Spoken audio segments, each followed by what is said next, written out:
even though government falls off, the state shall be intact because it's something that's rigid structure.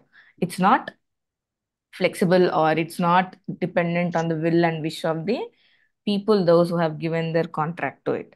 So there is no clear cut division or demarcation on what is state and what is government. Example in Marxian state theory also, in the previous classes, if you go through, there we have discussed that Marx says if once the class antagonisms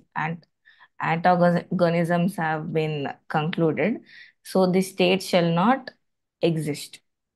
So once, and the society also doesn't exist. So if there's no proper class rivalry or class antagonisms, the purpose of state vanishes. So that's Marxian theory of state that we have read. I hope you all remember. So what is government then? Government is an agent. It's an agent. It's a trust put up by the civil society, by the majority of the civil society to look into their issues. So if the government doesn't do the interest or work according to the interest of the people, then people, they can take away its sovereign power. So in that, then only the government falls off. The state doesn't fall off because it's a rigid, it's a territory.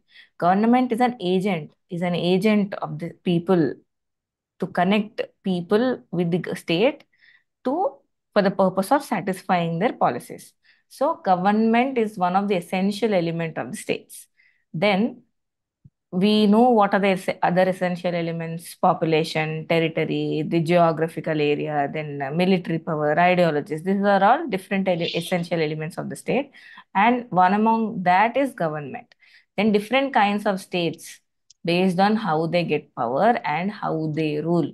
So Plato and Aristotle have come up with the six division demarcation. You all know by now that rule by one monarchy, rule by few aristocracy, then rule by majority democracy. Like that, they've come up with this division of states based on the constitution or based on number of people they rule the government.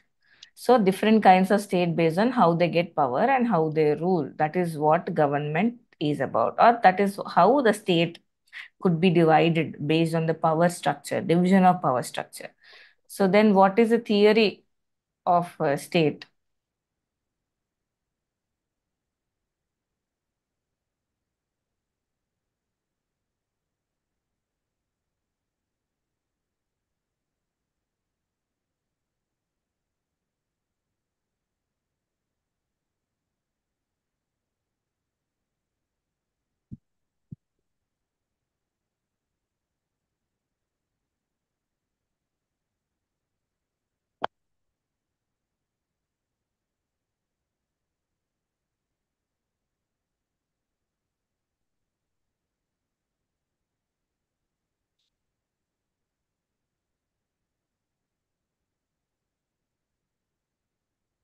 So that we have read it in the types of states. Now let us understand the kinds of states that we are talking about. So that was theory.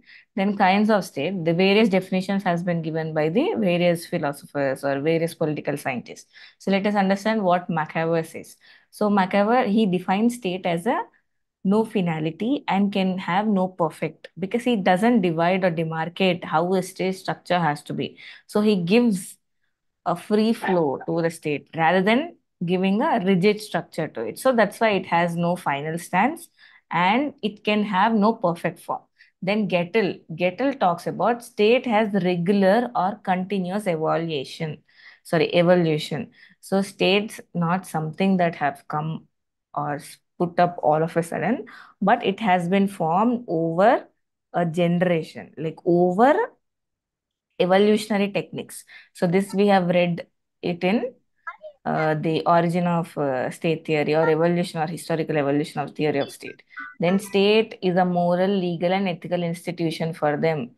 For it is a march of God on earth. For Hegel, it's march of God on earth, and there are welfare system, and others considered it as an evil institution and organism by Plato. So there's been different definitions of what is state and what is etc.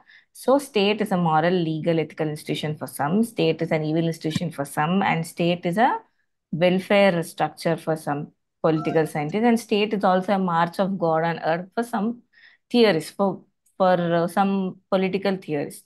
Okay, now let us understand what is theocratic state. See, here we have spoke about theocratic, welfare, and totalitarian type of state. So let us understand what is theocratic state. So theocratic, two words, theo and kratia, so which means rule of God. So this is gives the divine notion to the king, to the ruler, or to the authority that they have been installed by the God. So they are God sent. So this is the notion of theocratic state. And they gives priority to the religion. Government based on religion and governed by priests in the name of God is theocratic state. So this is installed by the God. Installed by the God, and this is not something that has excuse me, has been occurred or has been established by people of belonging to this land, but rather it is installed by the God. So what it is trying to prove, as it is installed by the God, you cannot go against it. So if you go against it, you would be marked as a sinner. So doing sin in ancient society or before the nation state system, that's the greatest punishment that you could ever get as a human being. So instead of questioning a king, you are directly questioning the God. Now God is the highest authority, then you have committed a sin, then the punishment is at the mercy of the king. So that is why government based on religion, and it is governed by priests in the name of the God. Then it is a political system where divine law exists on the basis of humanly enacted law. So what why this divine law has this notion? Because they give this state is an institution established by God on earth. This follows divine theory of state. So in divine theory of state, what happens is authority that's been installed by the God, that supposedly says that they've been installed by the God, will make laws, and those laws are the finals. So the thing, the state authority will be ruled based on the laws made by an authority who takes power in the name of God. So these are not something laws that have been made by everybody else coming together in the society, but rather by a stronger people that have taken up the power. And these powers could be an absolute powers, because as it gives enormous amount of power to the authority, because you cannot question them because they're installed by the God. So that is why this was head of the divine Catholic law Church, based ruled on humanly exclusive enacted territories to law. Italy. Then an individual who's treated like a representative of the God is true head of both religion and state. So this individual will head both church and both state. So you cannot demarcate between the religion and the state. So these are basically uh, the God sent or heavenly persons installed upon this earth by an entity of other space. So it is mixed with religion. So religion, this dominates politics. So what did Machiavelli said? Machiavelli said religion and politics shall be divided. So religion shall be subordinate to the politics. But here, theocratic state, religion dominates politics. So religious laws takes over the civil law or political laws. And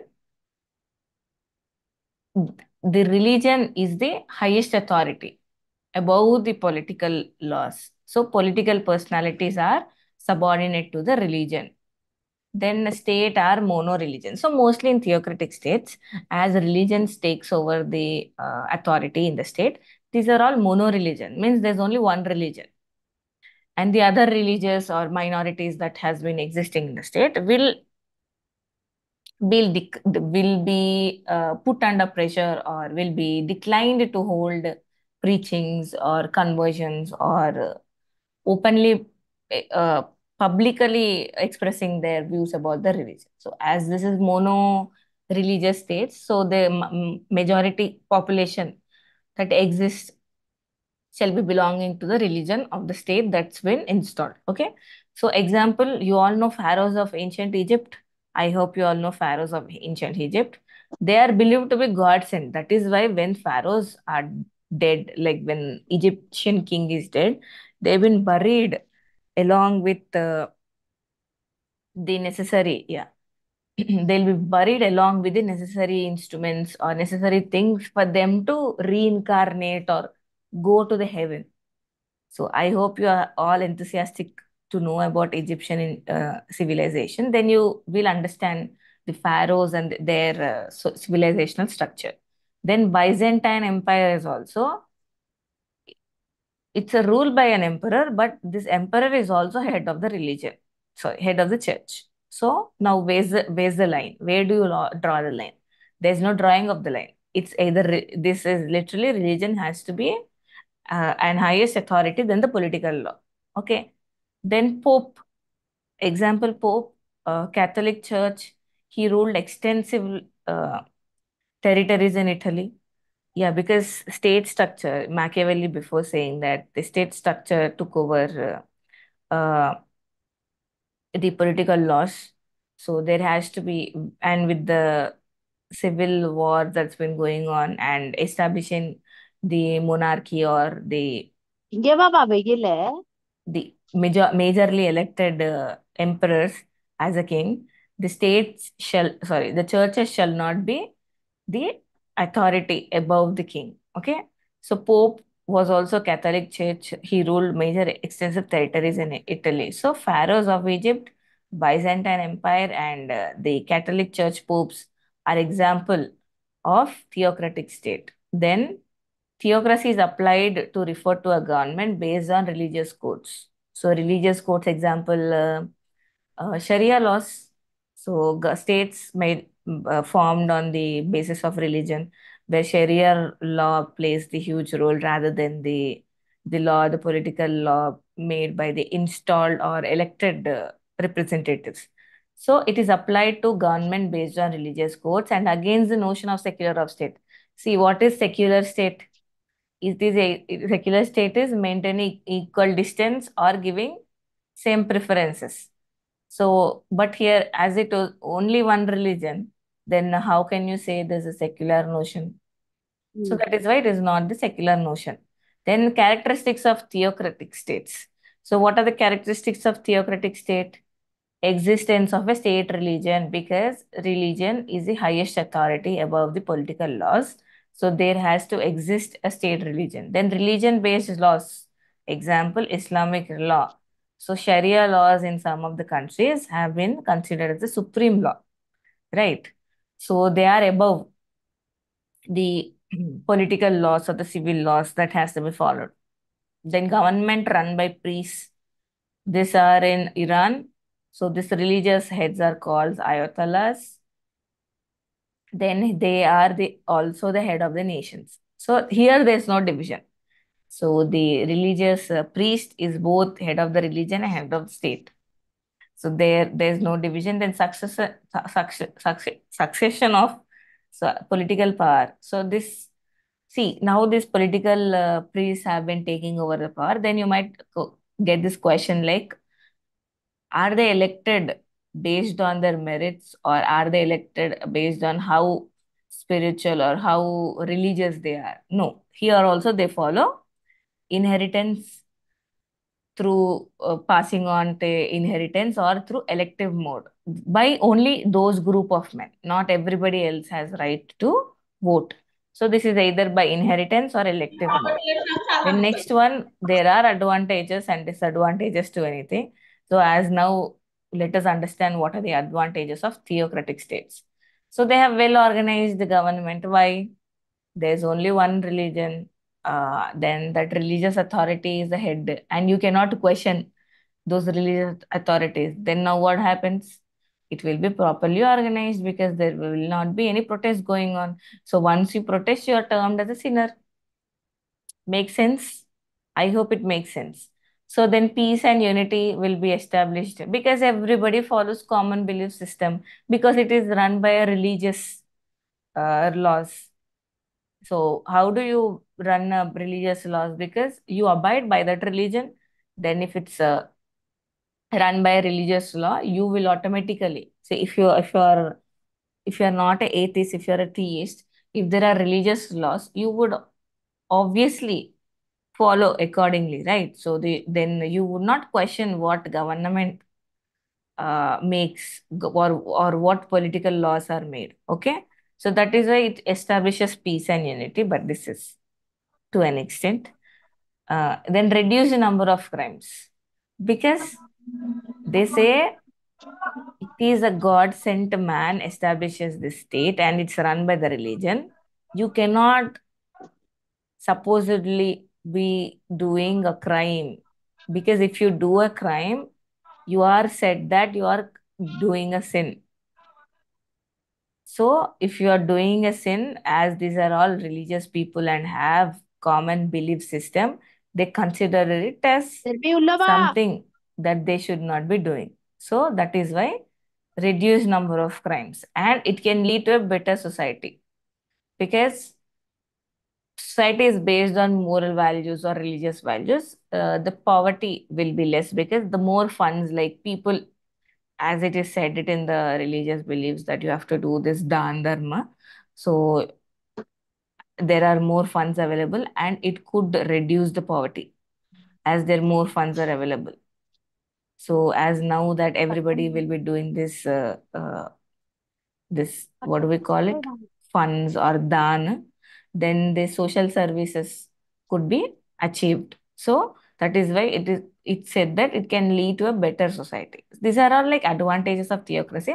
We are going not for the extremes, we are just giving the theory a base to understand like what could be the advantages of theocracy if some state turns out to be a religiously supreme state rather than the elected authority.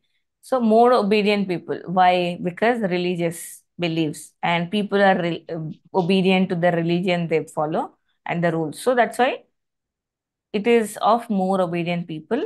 Then Yeah, changes that are is good. approved rapidly. Why? No. Why changes are approved rapidly?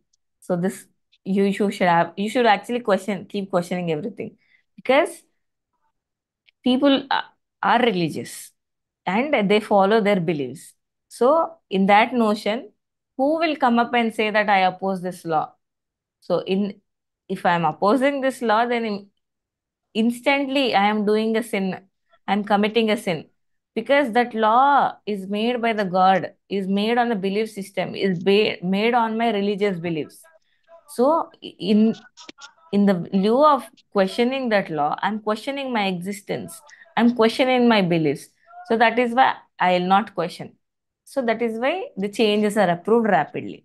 Then unimpeachable fact by the citizens. So this changes approved are done by the God sent people, and it's for the purpose of the good of citizens.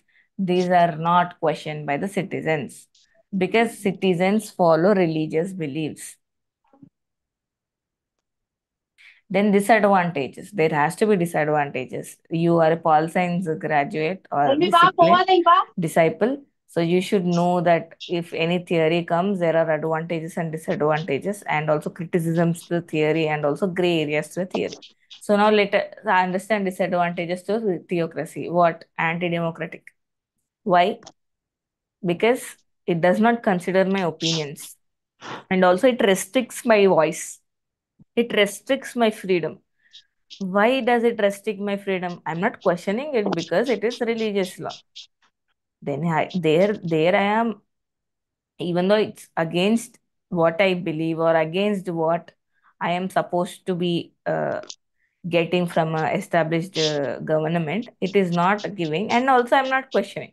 So it is anti-democratic because it is based on religious practices, and also by some, by not the majority. Then no political freedom. Why? Because religious groups make and implement laws, not the political leaders. Even the political leaders are elected by the public, these religious groups only make laws, they only implement laws, and public has to follow. And this elected representatives has to obey, has to pass these laws. Then No religious freedom also, because there's only one religion and it's a state religion, it's mono religion. So I have to follow somehow. If I don't follow, then I'll be considered as a minority. And also, I don't know what might happen to me if I don't follow this religion, as majority of them are belonging to certain religion. Okay, so there's no political freedom, there's no religious freedom also. Then rigid and fundamentalist in nature, rigid and authoritarian. They rely on divine right of kings. They suppress dissent and opposition. They won't be fine. You won't be finding any opposition, because if you're opposing the law, you're opposing the God. So no opposition. So if there's no opposition, then my dissent, no dissent. I cannot argue. I cannot come up saying that this is against the human acts. So it is also rigid, very not that easily changed, and fundamentalist because it's based on the religion. Then tends to be authoritarian uh, in some, and power in some people, because citizens are mostly afraid of offending their God.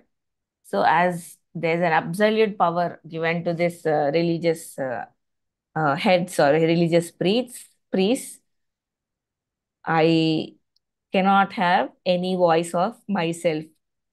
That I cannot dare to offend them.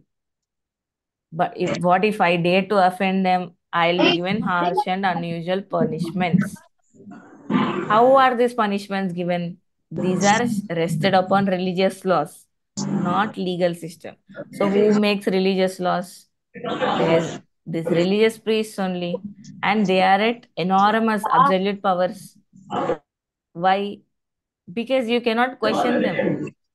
Because if you question them, you are directly questioning the God. As you are also a religious person, you think it's sin to question a God. So they've got this God concept in between their absolute enormous power to be used. Okay. So this is based on not legal system. Then let us understand the theocratic governments that has been existing all around the world. So first, the countries with Muslim population, majority, like Egypt, Malaysia, they're all theocracies. Like state is the main, based on religious laws, and Christian dominated like Sweden, and Buddhist country like Thailand, and non-nation theocracy, that it has not been what do we call it? It has not been addressed, or I'm not getting that word. I hope I get it by the end. So by the non-nation,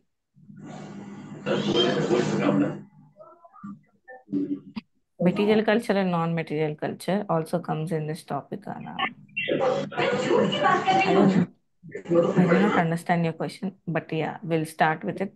Reframe it, and tell me. So, Central Tibetan administration headed by Dalai Lama. This is also a government in exile, so considered as a non-nation theocracy. Then ancient Egypt, the pharaohs are representatives of God and earth. So they are also, and the pharaohs are also considered as closest advisor, also a high priest. So they are also high priest, and also they are considered as closest possibility of God on earth. Then Islamic Republic of Iran. It's a theocracy. So the theocracy was formed in 1979. Then constitution is dominated by the laws and priests of Shia sect of Islam. So this constitution is dominated by the religious laws. Then God is recognized as a sole head of both state and religion in God. So religious based state. Then ayatollahs are supreme leaders who are appointed as a head of the state for life. So we have read already. So this religious priest or religious head shall be made the authority, and they are above anybody else in the state. And Iran has both theocratic and democratic. So also it has theocratic and democratic. Theocratic rules or religious rules are the supreme rules. Then president and assembly of experts are directly elected, but they remain subject to the control of ayatollahs. Who are these ayatollahs? They are supreme leaders appointed as a head of the state for life. They are religious heads. So in spite of Iran having theocratic and democratic government, This religious laws oversee the democratic laws. So although it has a elected democracy, majority elected democracy, then ayatollahs and guardian councils are unelected. So they're not elected by the people, but still they are unquestionable by the common public, and also even the president or the democratically elected representatives. So they are answerable only to God. Then supreme gods can interpret religious laws, can dismiss the president, and can declare war. Superpower. So supreme powers can interpret religious laws, can discipline the president, can declare war, because religious law is above the constitutional laws. So it can lead to war at any time if there's an imbalance between, if religious priests think that this government majorly elected representatives might take over their power, so then they can declare war.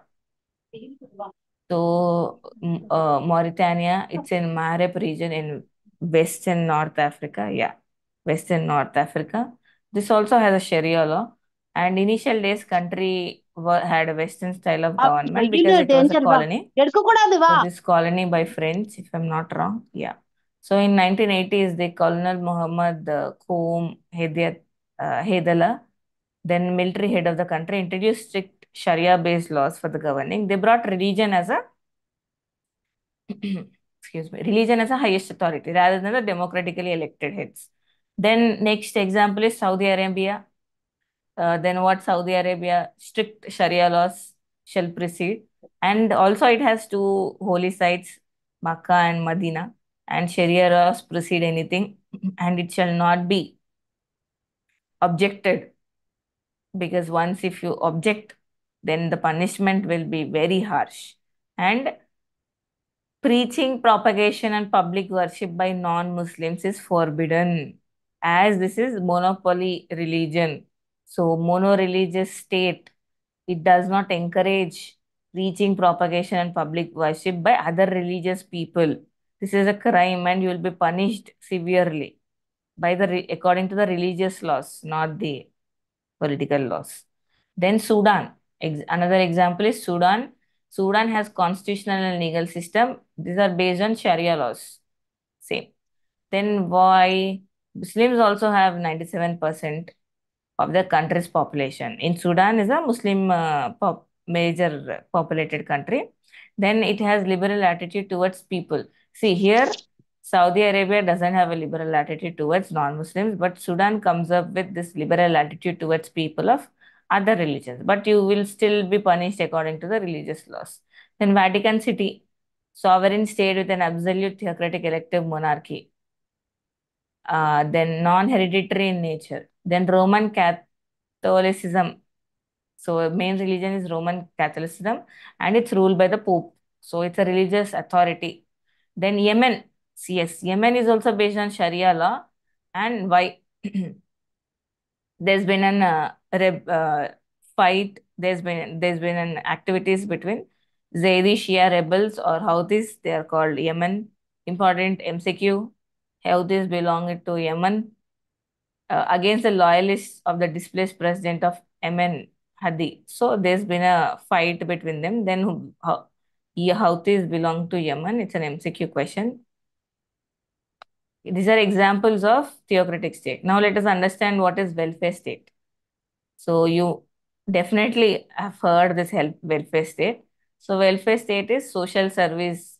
It's a social service state where welfare is their prime motive, or it's a part of their framework for developing democratic political institutions. Then state undertakes a responsibility.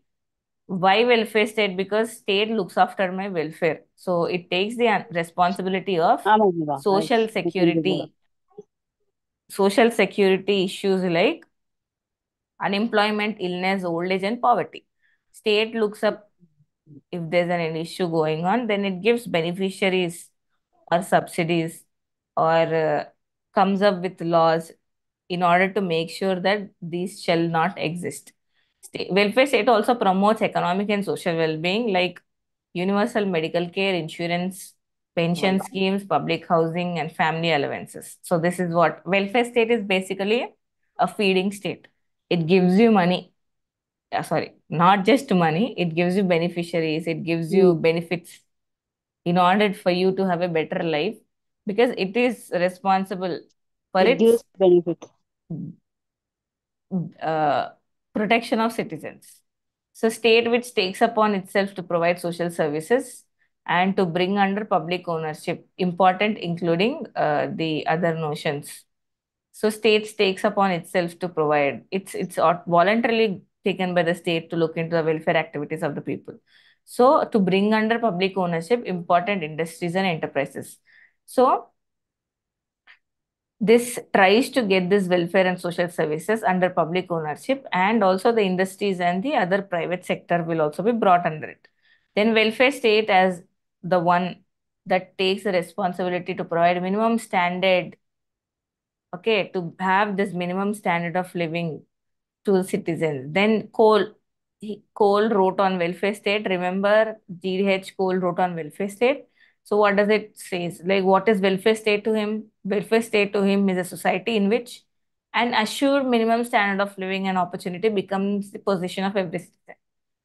So the state guarantees that every citizen has to be given an assurance of having minimum standard of living and opportunities to become a better living being or better citizen in the state.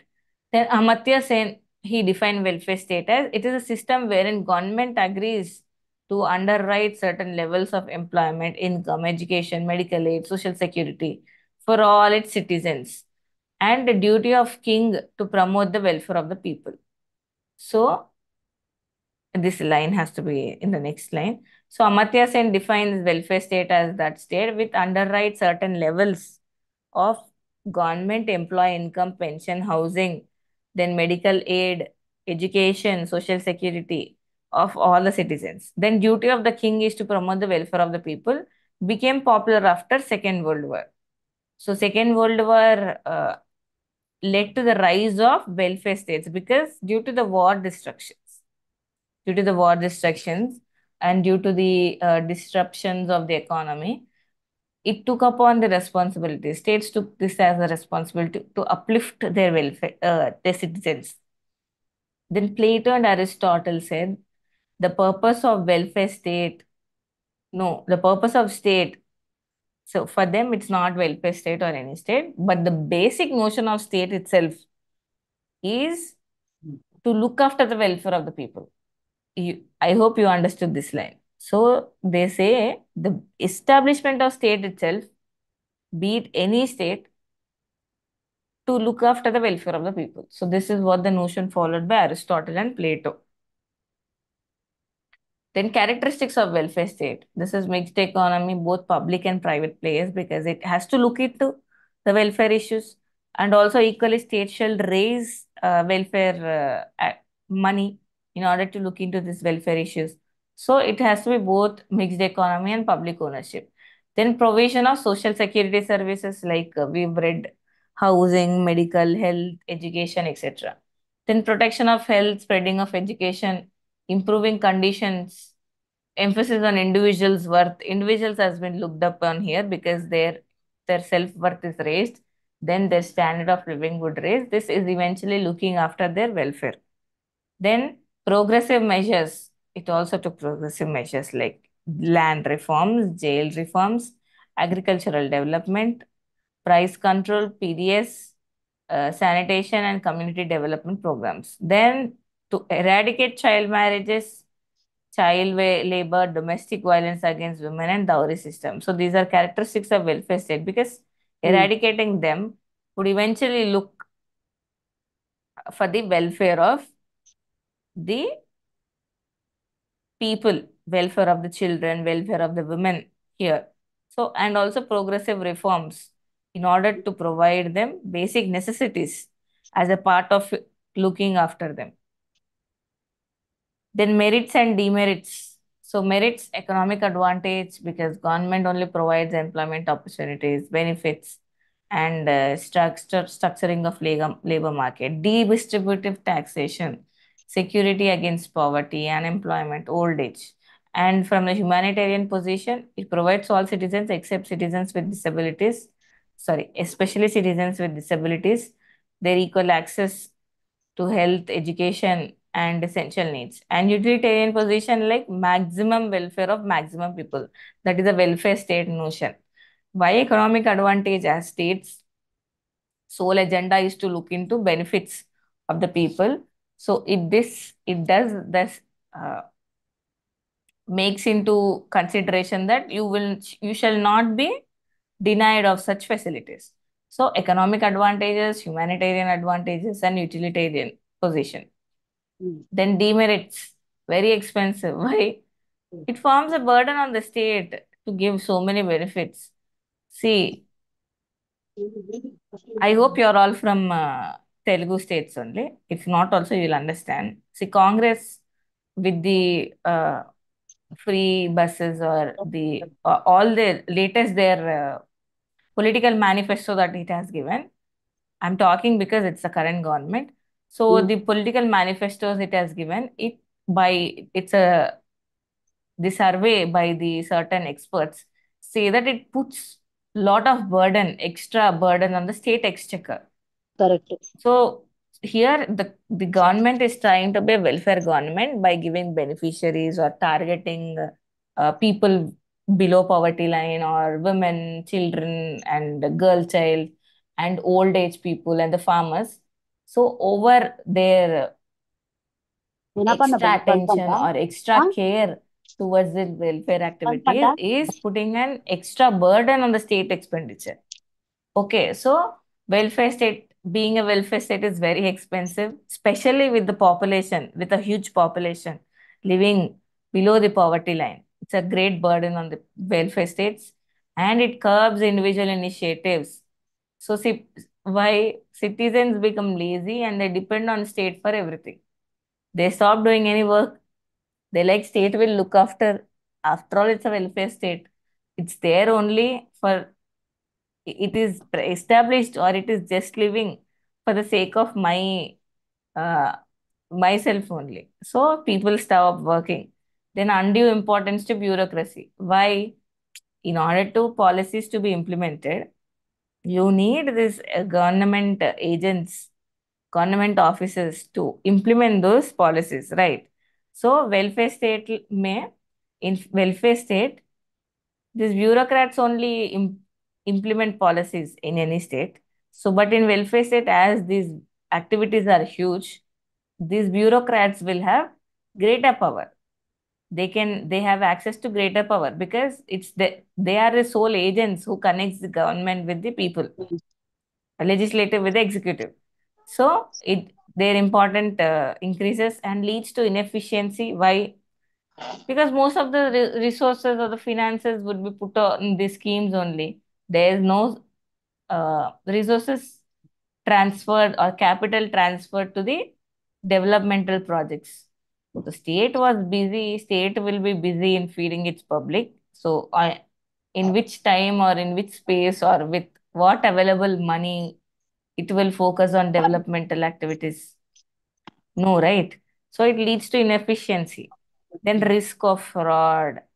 Why these funds could be diverted. That is why DBT, you all know DBT is no direct benefit transfer. Earlier, it was given by the middleman or the agent, but now that DBTs are DBT transfer method is introduced so that the funds are directly transferred to the beneficiaries, avoiding the middlemen and avoiding such corruptions. So, the risk of fraud is also still high. Then increase in taxation. Why? Because in order the state to feed its public, it will increase taxation of people who are supposed to be paying taxes. So this will lead to progressive taxation, that taxes on unearned income and taxes for the provision of common services like post, telegrams, and drinking water supply.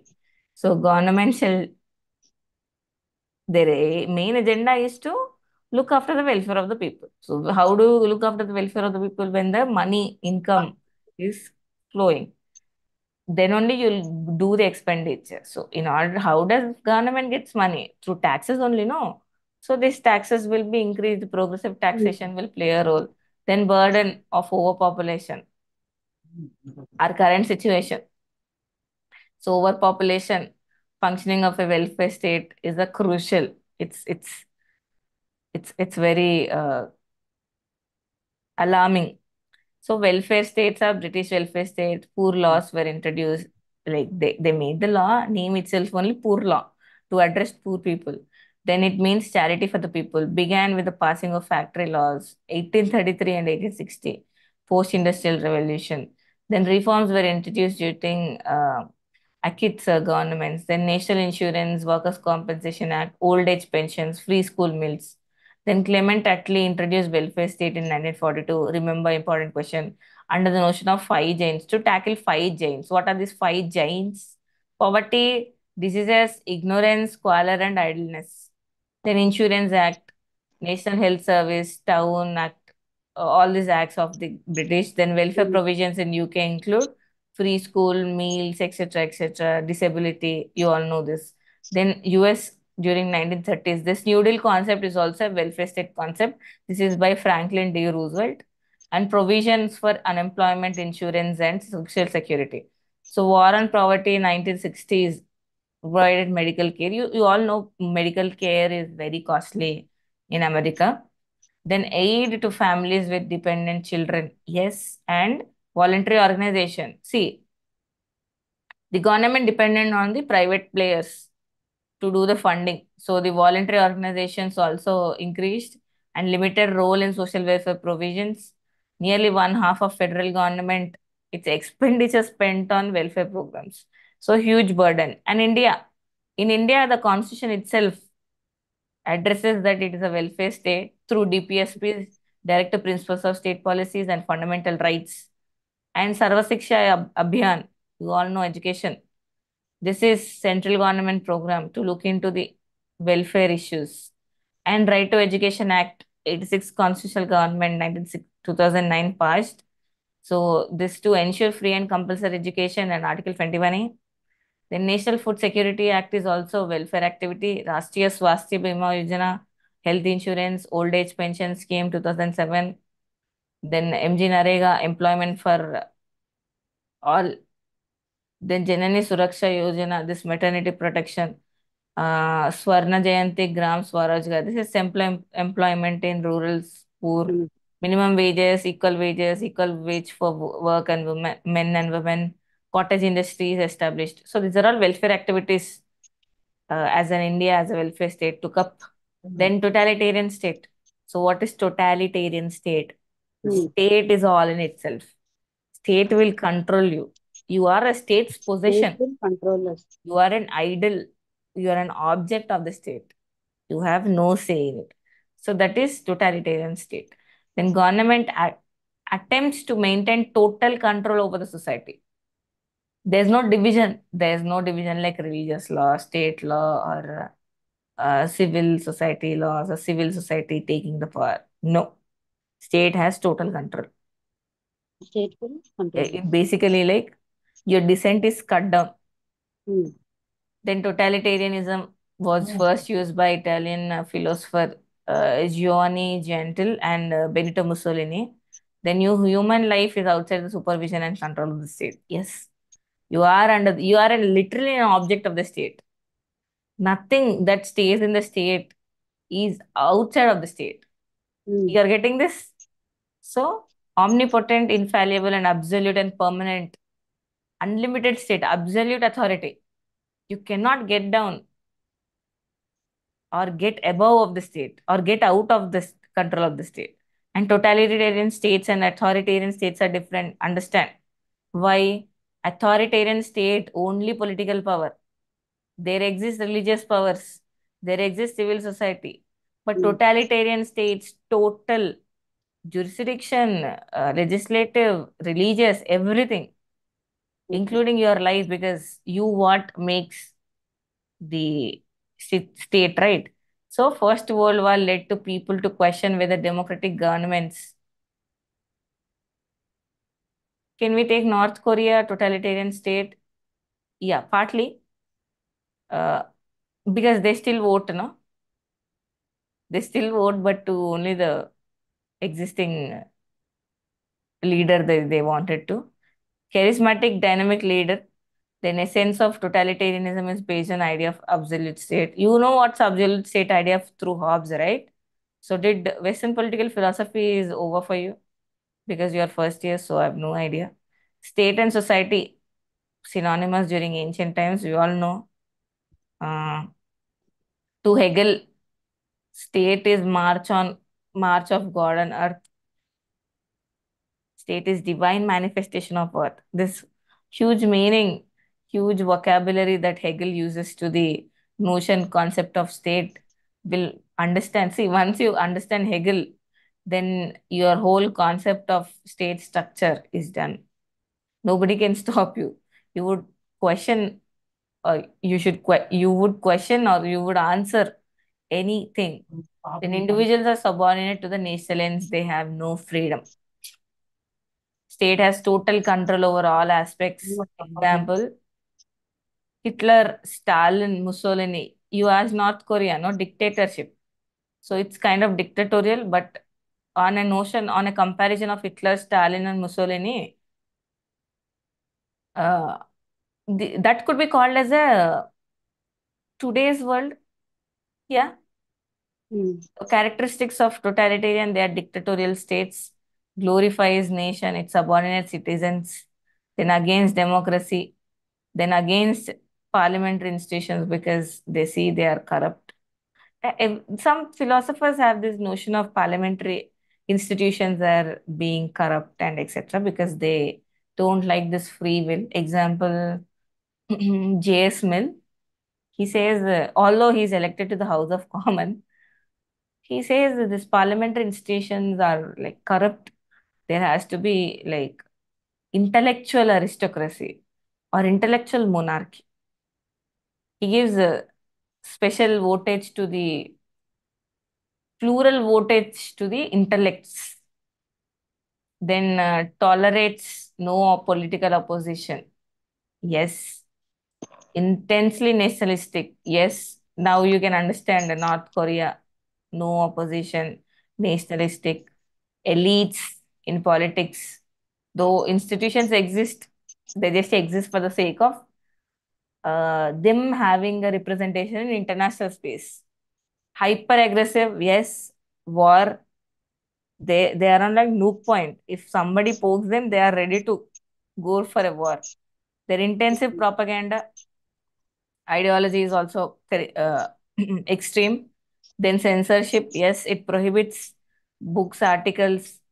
So North Korea also prohibits this Google, etc. No, even China also prohibits this Google, I think. So correct me if I'm wrong. Total control over all aspects. See, North Korea even has control on how a woman should get a haircut or how a man should get a haircut. I saw this in some documentary long back. So I don't know if it was super exaggerated by the US or this was actually going on. So we'll also have to look up the facts and not just blabber. So, but I saw in a documentary that even state controls how they should dress up, indeed. how they should cut their hair,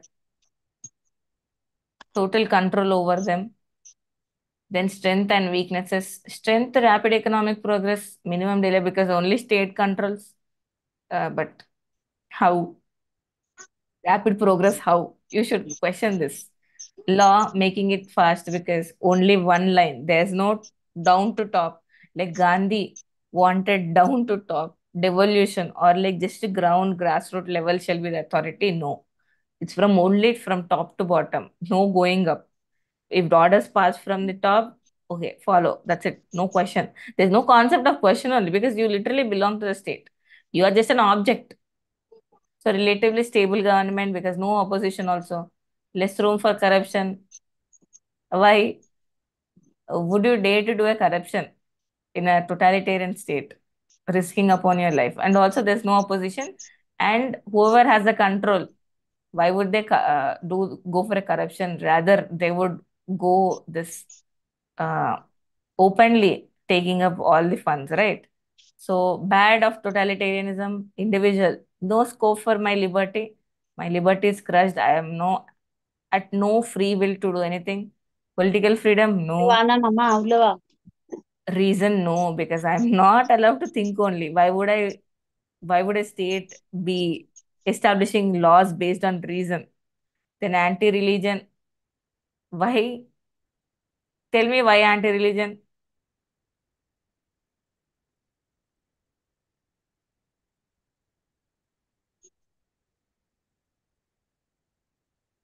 Okay, crowd is silent. States are or they are both racist. They racist, anti-religion, and they follow only for the clan they belong to. Then total control of human life. So what are totalitarian states? Yeah. So communist totalitarian states, yes. Balkans, previous, because Greece was not in. Cuba, Vietnam, Mongolia, Ethiopia, Mozambique, Nicaragua. Then non-communist are Nazi and fascist Italy, because state controlled everything and human beings has got no liberty. Then Italy under Mussolini, ఏమో political confusion, economic ఏమో ఇట్లా deterioration. పెడతా So what we are basically talking about how did totalitarianism end to. So social disorder it caused, and First World War gave rise to fascist party. Then constitutional monarchy was established till 1922. Then Victor Emmanuel III appointed Mussolini as the prime minister to restore glory of ancient Roman Empire. Then Mussolini fascist party journey swept elections. వాన Then వెయ్యలేవా title to Deus, leader in Italian, అదో was given. No human or spiritual values. Totalitarian for him, all within the state, none outside the state, none against the state. Remember this quote. So this quote is important. You can write this quote while writing an answer, or if suppose as you are now in UG, if you are writing for any PG entrances or UGC NET or UPSC, this quote is by who? The fascist party. He says, or all within the state, none outside the state, none against the state. Everybody has to be under the state, within the territory of the state, below the state, not the okay authority. So state is here. All within the Destroyed state all none of the opposition state none because state again is the highest authority. It doesn't like anybody questioning it. Then Mussolini approved every aspect of Italian life, how they should have, how their preferences shall be, and he rejected religion also. So beliefs must be cut down. Then also economic got stabilized, social programs, because state control, he controlled it, and electrical, all these industries have increased. Then political Mussolini declared himself as a, see, through political space, economically he went for welfare programs, but if seen from political space, he is a dictator. Okay, he's an authority. He ends in himself. So he passed a decree, he banned all opposition parties. Then corporative state. What is this corporative state? Island To వెతుకుతున్నాను regulate economic life. Island This cooperative state led you to what? If I want something to be done, I shall give bribe to the state so that it will allow me to do. So corruption also increased. Then Mussolini imposed restriction on press. So if anything happens, they'll impose this restriction on press. So this causes issues. Then church influence was not suppressed for fear. Here he did what was, they still continue to have this religion because 98% are Catholics.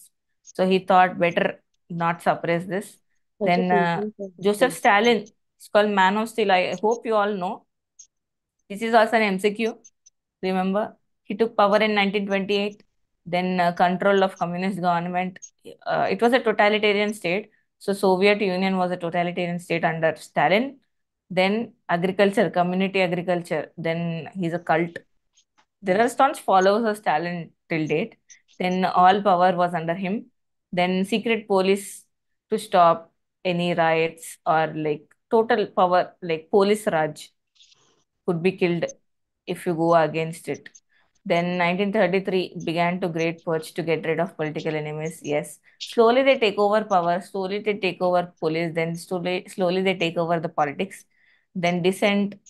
If you speak anything against this state, you will be sent to prison or Right. labor camp, forced labor camp system in the other countries. So modernization led to Right. the Soviet economy, this 5-year plans. Then Germany's Adolf Hitler. Treaty of Versailles, we all know this German went to this humiliation, right? Uh, because they had to pay for the reparations of war, or they had to Thank you, cut God. down or withdraw the standing army. Like it went through a lot of humiliation. So that what forced them to go for a second world war. So censorship, yes, control youth. If you control the youth, then you control the state. Mm-hmm. Youth can make and break. Then it did what? It intimidated the people in an attempt to control them. Then, if we conclude, we have analyzed various states in here. So this is what it is. Okay, then important questions. Important questions. Nothing. Important questions would be like explain the features of totalitarian state. Explain the features of welfare state. Explain the features of theocratic state with an example. Just write what is a definition, meaning, introduction, then advantages, disadvantages. Okay. Then examples with the state. What are those states? One example you can elaborate. That's it. Those are important. If you're writing a theory, if you're writing an MCQ, then it depends on you have to understand what is meaning of welfare, theocratic, welfare, and totalitarian. It's fine. And if in totalitarian you have to read about Stalin, Mussolini, and Hitler, what they did, and welfare state, USA policy, UK policy, and Indian policy. Then theocratic state, divine law, and Western political philosophers, their opinion on it. So that's it. This is what uh, we have read today. I hope you understood because class will end soon in a minute or so. Ikrana. If you have any doubt, please drop in a second. Yeah, thanks. I hope everybody understood.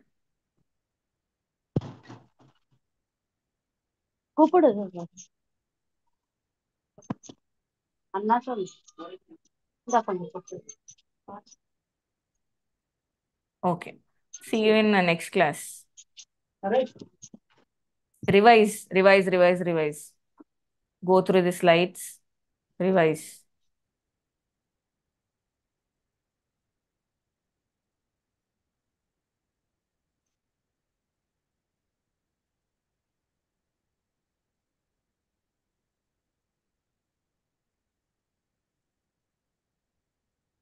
What's the teacher? Yeah.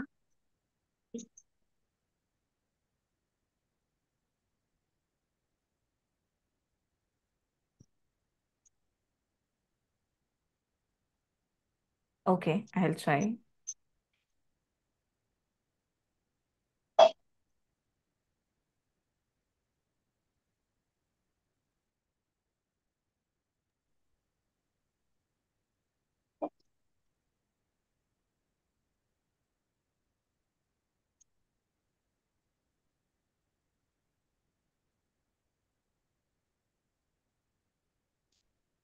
Ma'am. Hello.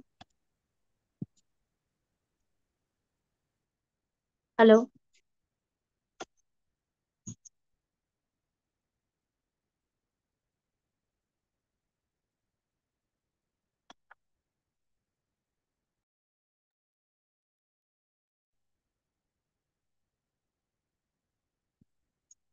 Time ಆಯ್ತು ನಾ cut off ಆಗಿ automatic ಅವಂಗ